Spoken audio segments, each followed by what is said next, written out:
दसीए पाकिस्तान आलमी अमन का जामिन बन गया। इस्लामाबाद ने सफारतकारी की एक नई मिसाल कायम कर दी। पाकिस्तानी क्यादत की सुपर पावर नूं मुज़ाकरात की मेज़ उत्ते लाई। डोनाल्ड ट्रंप ने शहबाज शरीफ की तजवीज़ मन लई।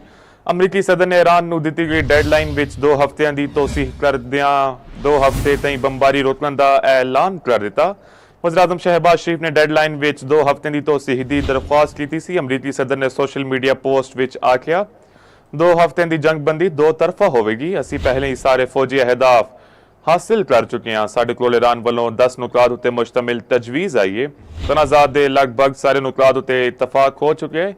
2 हफ्ते की मुद्दत विच मुआहिदे नूं हतमी शक्ल दी जाएगी। पाकिस्तान के वज़ीर-ए-आज़म शहबाज शरीफ ते आर्मी चीफ फील्ड मार्शल सिदात मुनीर नाल भी गलबात हुई। ईरान फौरन मुकम्मल ते महफूज तरीके नाल अपना होर्मुज़ खोल दवे। 2 हफ्तियां की मोहलत मुआहिदे नूं हतमी शक्ल देने विच मददगार साबित होगी।